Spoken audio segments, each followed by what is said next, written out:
jamaah tahlilan musim ke-6. Yang pertama pengumuman yang pertama bahwa tahun baru Hijriah itu kurang 2 minggu. Kurang 2 minggu.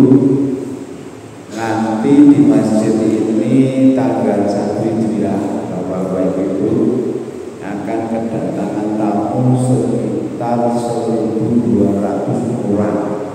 Bahkan 200 orang. Mungkin tengah jengan itu RT 200 manten. Mungkin kol disusu bis itu jajan-jajan mereka kekuatan. Mantap selalu mereka.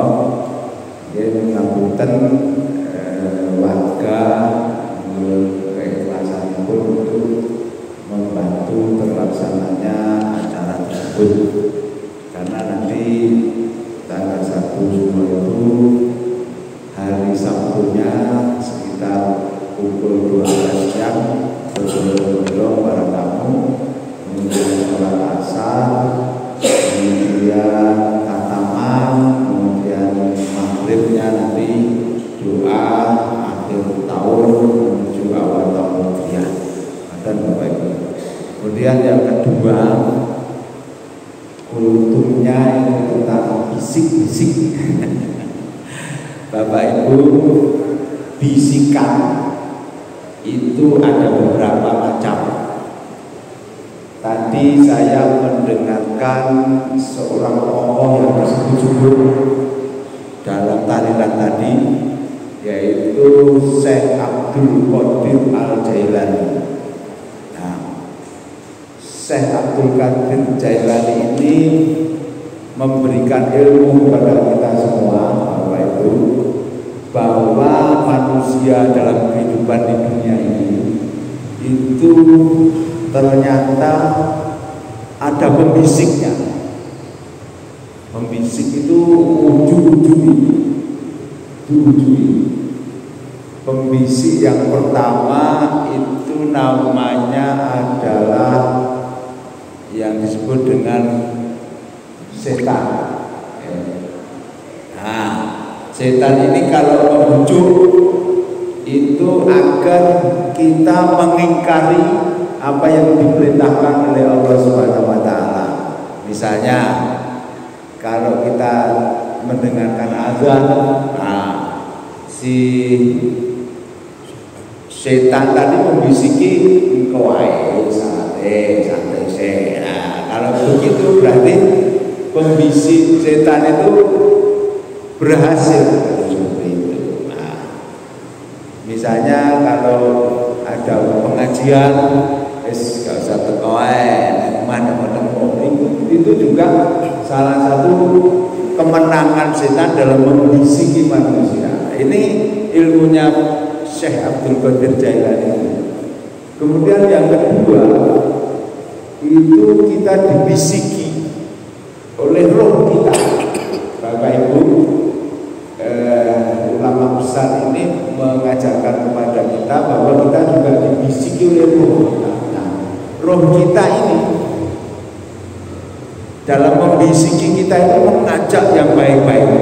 Ayo toh pengajian, ayo toh mengikuti yasinan, ayo toh berbuat baik, ayo toh mencintai kucing. Nah, kata niku roh.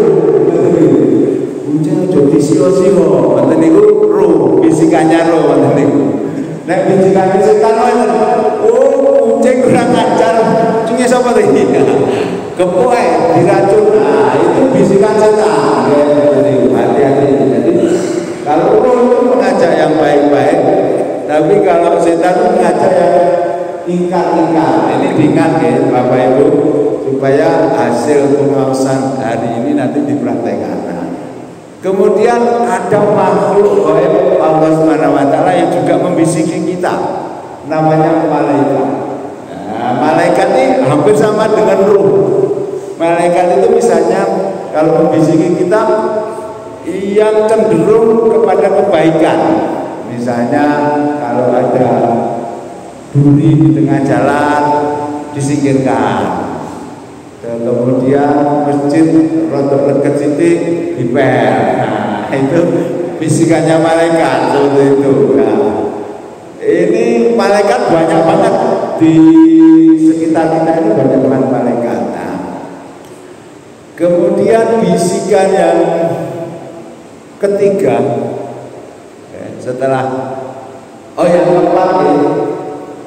yang keempat itu bisikan keyakinan. Wah, ini diberikan hanya kepada orang-orang tertentu yang ahli ilmu, Bapak Ibu. Jadi bisikan keyakinan, artinya begini, misalnya seorang yang memiliki ilmu kedokteran, nah, biasanya dia yakin, oh ini sakitnya ini, obatnya ini. Nah, itu bisikan keyakinan seperti itu. Nah, kalau bisikan keyakinan ini digunakan oleh ilmuwan putih, itu akan menyelamatkan seluruh dunia ini. Tapi kalau bisikan keyakinan ini digunakan oleh ilmuwan hitam, akan hancur. Misalnya kayak penemu bom atom. Penemu bom atom itu sebenarnya dia bisikan keyakinannya dia nggak mau untuk digunakan merusak alam semesta ini. Tetapi kemudian itu dijatuhkan di Nagasaki dan Hiroshima dan merusak kehidupan itu. Ya. Nah, kemungkinan virus yang kemarin itu juga bisikan keyakinan itu. Virus COVID-19 itu. Nah, ilmuwan ini kalau keyakinannya tadi membisiki, kemudian bisikan keyakinan tadi itu mengarah kepada yang baik, maka akan menguntungkan seluruh manusia. Kalau bisikannya yang hitam, maka akan merugikan umat manusia. Bapak Ibu yang saya hormati, karena itu di dalam surat An-Nas itu disebutkan Binas, Malikinas, Ilahinas, min syarril waswasil khannas alladzi yuwaswisu fi sudurinas minal jinnati wan nas. Jadi bisikannya itu ada di sudur.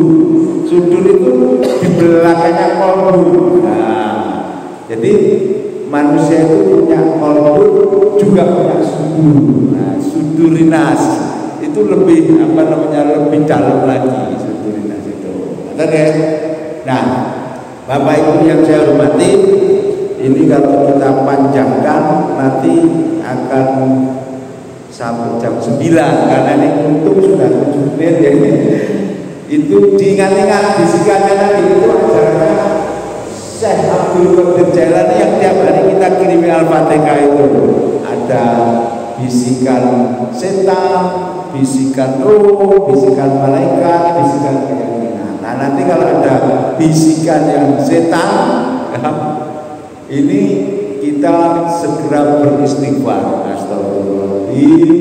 Kemudian kita memperkuat bisikan malaikat dan ruh, karena nanti ketika kita mati itu yang selamanya hidup itu namanya ruh. Jasanya nanti dibendung, kemudian nanti dimintai pertanggungjawaban. Nah, karena itu kita di dalam pengajian ini dalam rangka memperhalus perasaan tadi, memperhalus sudur tadi, supaya bisikan-bisikan yang baik itu masuk ke dalam kolbu dan sudur kita, sehingga kita berbuat baik, kita tidak berbuat maksiat dan sebagainya. Karena nanti setelah kita mati, di dalam Al-Quran itu kan ada ayat kullu nafsin dha'iqatul maut, bahwa tiap-tiap nafsu itu nanti akan mengalami kematian.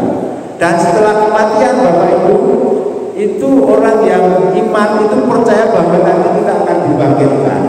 Nah, ketika nanti kita akan dibangkitkan dari kubur, itu akan bermacam-macam wajah kita ini. Nanti kita akan bertemu dengan seseorang yang tidak punya kaki dan tangan ketika dibangkitkan kubur itu. Nah, ketika itu nanti ditanya, kamu apa? Tidak punya tangan. Ternyata dengan tetangganya jahil. Maka di pertemuan ini hati-hati. Nanti kalau tidak baikkan dengan tetangganya, nanti kalau bangkit dari kubur baik itu